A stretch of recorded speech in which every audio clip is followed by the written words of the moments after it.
of 1995, we moved into a rental property near Warren Heap in Victoria. The day we moved, it was snowing, and the house felt dark, sad and cold. My sons were busy sorting out their rooms, and I was helping to bring in the boxes.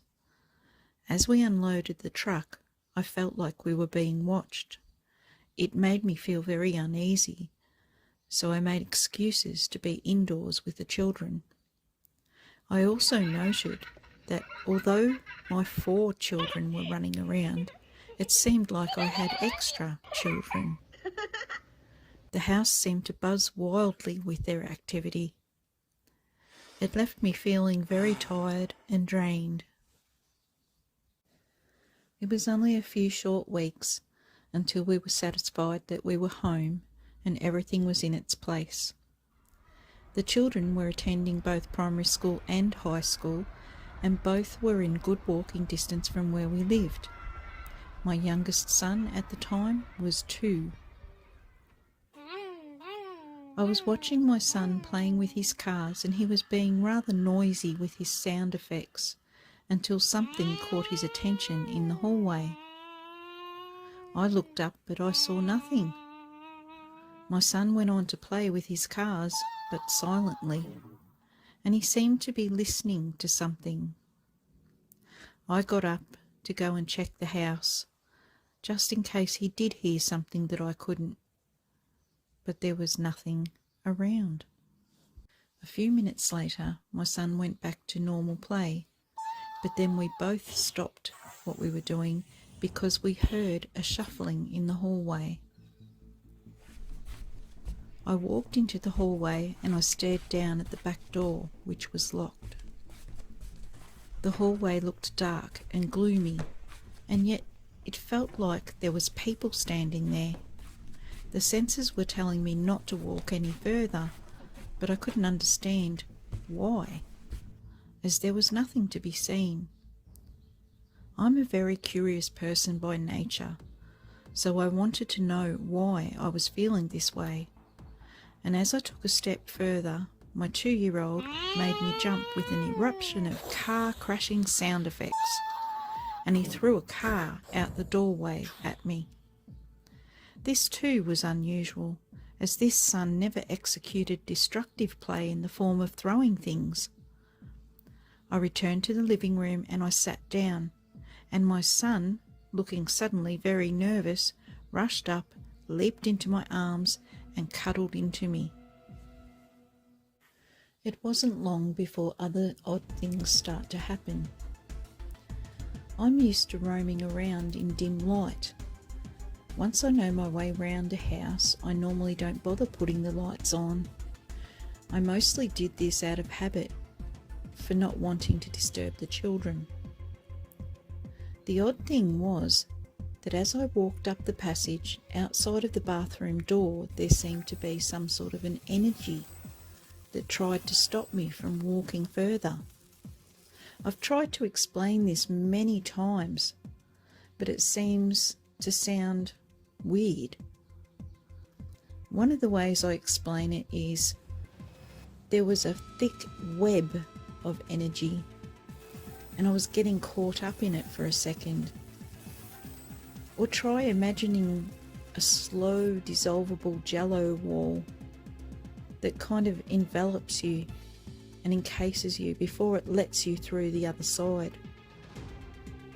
It's the only way I can explain it. When the lights were on, I could walk up the hallway without feeling anything strange trying to hold me back.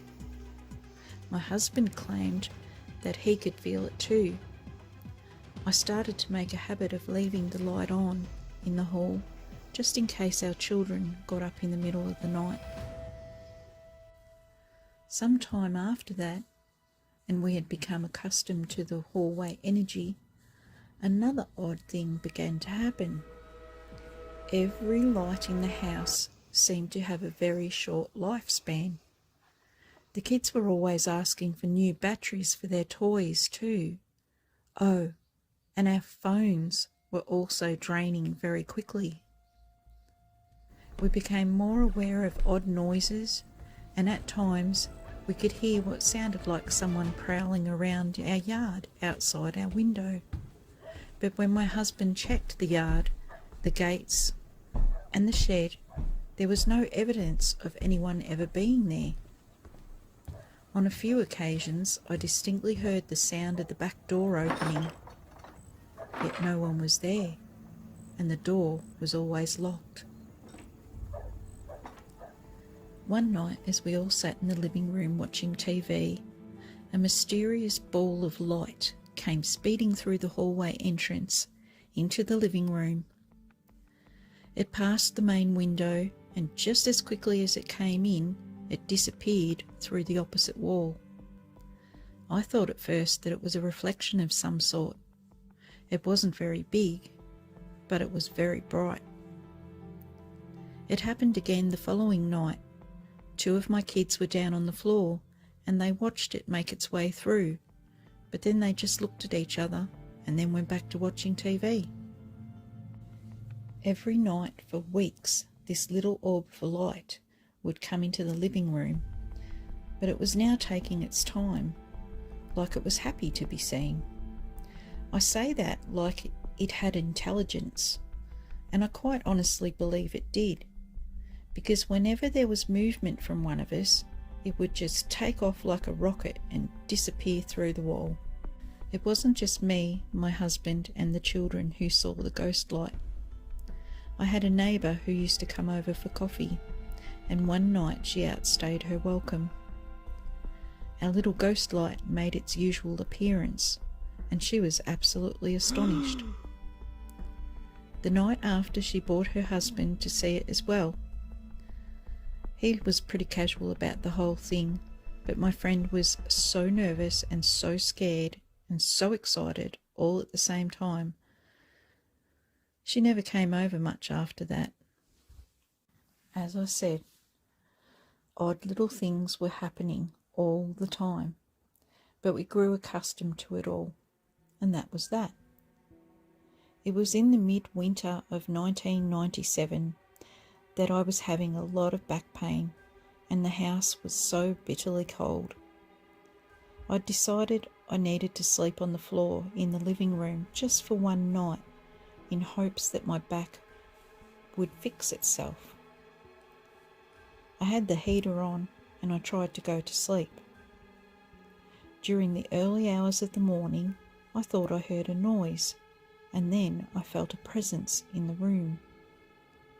I looked up, peeking over the blanket, to see a silhouette of one of my children standing in the hallway outside of the living room.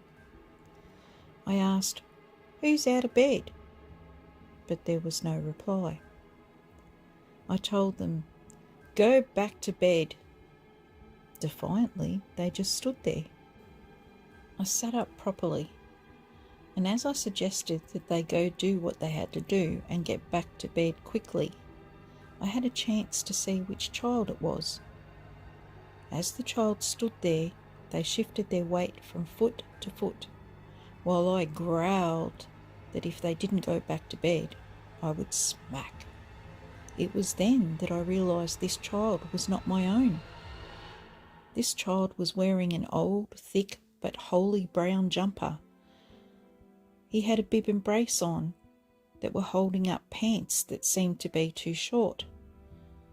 He had long socks, one falling down, and odd-looking shoes that had a fat toe area on them. No sooner had I realised this than I suddenly became very frightened. Who was this boy? And was he alone? Were my kids safe? Before I could think about getting up to approach the lad, he brightened up and simply dissolved into the background. I was then staring at an empty hallway, and an eerie feeling washed over me. I found myself trembling. I knew I had just observed a ghost. I was too afraid to move, so I hid under my blanket, and even the need to go to the bathroom was not enough to force me out. Due to the sensitive nature of this boy's untimely death, I can't tell the rest of the story. The appearance of this child, I will add, gave me a dream that identified who he was. Only a handful of people know the chilling revelation behind the dream, and while others thought it was precognition, I know that it was the spirit of the child reaching out for someone. Why it was me, I will never know, as I did not live in his town and I did not know him or his family. But something told me I was open enough to accept his presence. I'm only sorry that I yelled at him and then hid from him, and I didn't try hard enough to understand. And another thing, he was not the first ghost to have graced me with their presence.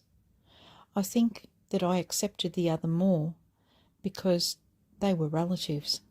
This boy was a stranger I was not familiar with, and that is what scared me. Not all the activity in the house was attributed to this little boy. My sons, 3 years later, were playing up one night, and I went through a couple of times to tell them to settle down and sleep. The third time I entered their room, they told me someone was outside, and that they looked out the window, and when they did, a hand slapped the window. They seemed sure of it, but to me, they didn't seem too afraid, so I thought it was just them trying to avoid sleep. As for the little boy, he hung around me for quite a while, and years after feeling his presence, he moved on, and so did we, to another haunted location.